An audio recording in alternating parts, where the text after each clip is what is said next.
ជំរាបសួរបងប្អូនទាំងអស់គ្នាថ្ងៃនេះដង្ខៅ TV បានទៅទស្សនាបុរាណដ្ឋានមួយកន្លែងដែលជាភ្នំធម្មជាតិមួយហើយនៅមានប្រាសាទដ៏ចំណាស់មួយដែលសាងសង់នៅក្នុងរូងភ្នំនោះផងដែរមុននឹងចូលទៅទស្សនានិងយល់អំពីប្រវត្តិប្រាសាទដ៏ពិសិដ្ឋនេះសូមបងប្អូនមកទស្សនាទស្សនវិជ្ជារួមនៅខាងក្រៅបន្តិចសិន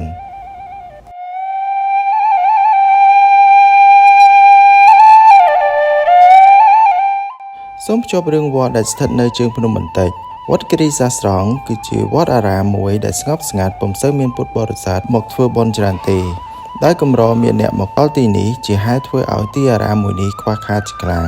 ទាំងការសាងសង់និងការផ្គត់ផ្គង់ចង្ហាន់ប្រចាំថ្ងៃរបស់ព្រះសង្ឃនៅទីនោះ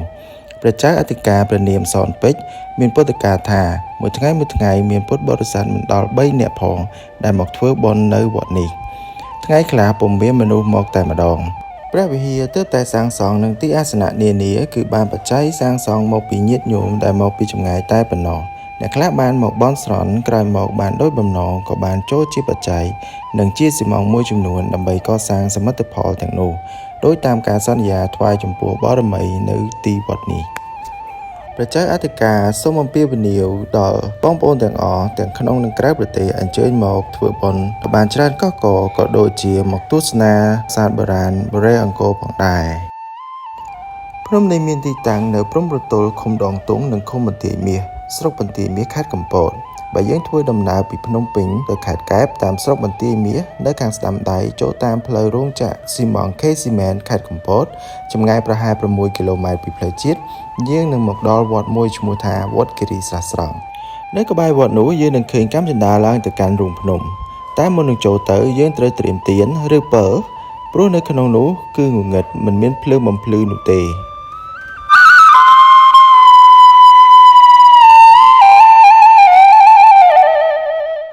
ភ្នំទទុងគឺជាភ្នំធម្មជាតិមួយដែលមានប្រាសាទបុរាណអាយុកាលជាង1400ឆ្នាំមុនសម័យអង្គរបានលាក់ខ្លួនក្នុងរូងភ្នំយ៉ាងអាថ៌កំបាំងភ្នំទទុងមានសោភ័ណភាពល្អរួមទាំងភាពទាក់ទាញដូចជាទេសភាពថ្មកំបោរឡាងភ្នំតូចធំនិងទីតាំងបុរាណដូចជាស្រះឡស្លដែកនិងឡដុតកំបោរជាដើមក្នុងរូងភ្នំមានប្រាសាទមួយឈ្មោះថាកុហាព្រះឬប្រាសាទភ្នំទទុង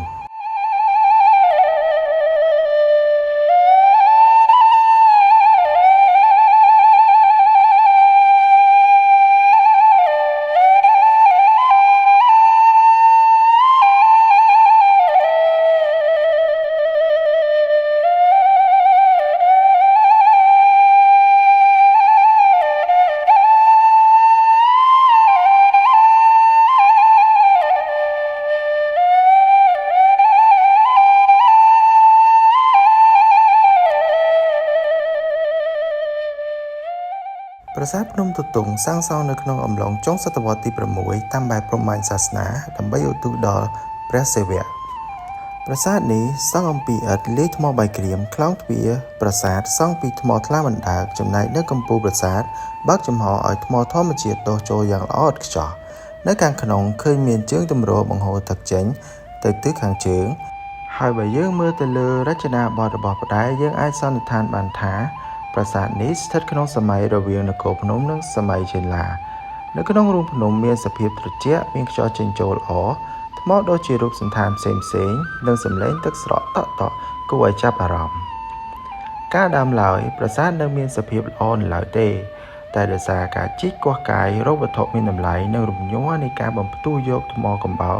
ពីសំណាក់រោងចក្របានធ្វើឲ្យប្រាសាទដ៏កំសត់មួយនេះរងការបាក់បែកជាដំណំ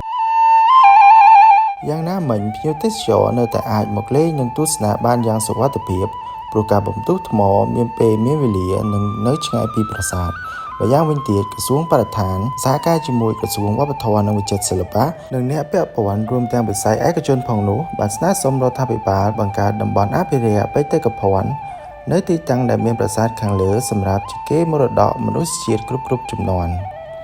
បច្ចុប្បន្នសសរពេជ្រសិវលិង្គរូបបដិមាព្រះកេសភាជនិងធោ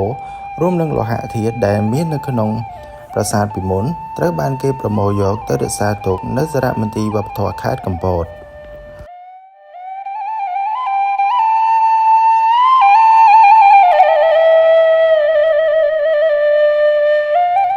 ខ្ញុំបាទសូមអំពាវនាវដល់បងប្អូនទាំងអស់ជួយថែរក្សាបរិស្ថាននៅទីកន្លែងនេះផង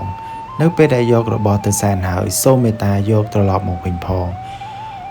បើទុកដូច្នេះវានឹងคล้ายទៅជាសម្រាមព្រោះប្រាសាទមួយនេះពុំសូវមានអ្នកមកមើលថែដិតដល់នោះឡើយ